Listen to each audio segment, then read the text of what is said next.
Goeiemôre. Ek hoop en ek vertrou, dit gaan met jou goed. Johannes 14 vers 15 sê so mooi: As jy my liefhet, bewaar my gebooie. Sjoe, mens hoor dit nogal baie, dat 'n meisie vir haar kerel sal sê, as jy my liefhet, sal jy kom kuier. Of as jy my liefhet, sal jy nog 'n bietjie bly. As jy my liefhet, sal jy nie so lank vat om te kom nie. Of as jy my liefhet, sal jy my beter hanteer. Ja, die wêreld het baie asse. As jy dit doen, dan doen ek dit. Maar hier kom Jesus en hy praat met sy disippels, maar ook met my en jou. Hy sê, as jy my liefhet, hoor gou mooi. As jy my liefhet, sê die Here, sal daar sekere tekens wees. Daar sal sekere vrugte wees. Daar sal sekere dinge sigbaar wees as jy my liefhet. Net soos 'n man en 'n vrou, as hulle mekaar liefhet, sekere tekens het. Hulle sal vir mekaar omgee en die ander een altyd eerste stel en jy sal uit jou pad uit gaan om vir daai persoon iets te kan doen. Net so kom Jesus en hy sê, ek wil sien dat jy my liefhet. Ek wil sien dat jy my eerste stel. En as jy my liefhet, sal daar tekens wees. En dan dink ek toe Jesus met sy disippels praat, het hulle gedink daar gaan 'n paar dinge uit Jesus se mond uitkom. As jy my liefhet, sal jy vir die armes sorg.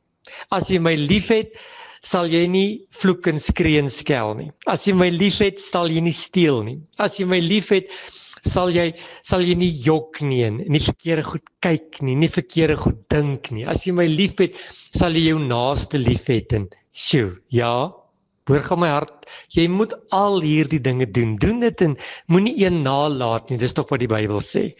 Maar Jesus kom en hy sê, as jy my liefhet, sal jy my gebooie bewaar.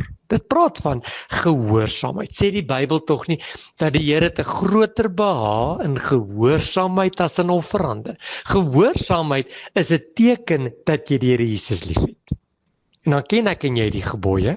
Ek hoef dit nie vanmôre vir jou te sê nie. Jy moet jou Here God lief hê met jou hele hart, siel, krag en verstand. Jy moet jou naaste lief hê. Ja, ek kan aangaan. Jy ken dit. Ons leer dit daar van die kleuterskool en die kinderkerk en van die laerskool af. Die antwoord is vanmôre eenvoudig. Die Here weet of jy hom liefhet die oomblik wanneer jy hom gehoorsaam. Nie net gebooie nie, maar alles wat sy woord vir ons beveel. Alles wat sy stem en sy Heilige Gees vir ons sê om te doen. Ja, jy moet al hierdie ander dinge doen. Jy moet dit onder die knie kry. Dit moet eenvoudig, maklik wees en tweede natuur wees.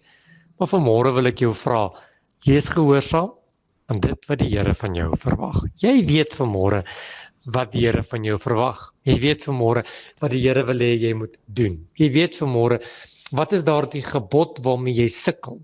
En die Here sê, as jy my liefhet, sal jy my gehoorsaam. Here, vanmôre wil ons begin die dag en ons wil sê, Here, ons het U lief. En ons wil vandag aan U bewys dat ons U liefhet, deur om U gebooie te gehoorsaam. Om gehoorsaam te wees aan die stem van die Here, sodat, soos Deuteronomium 28 sê, die seën van die Here op ons lewens sal rus.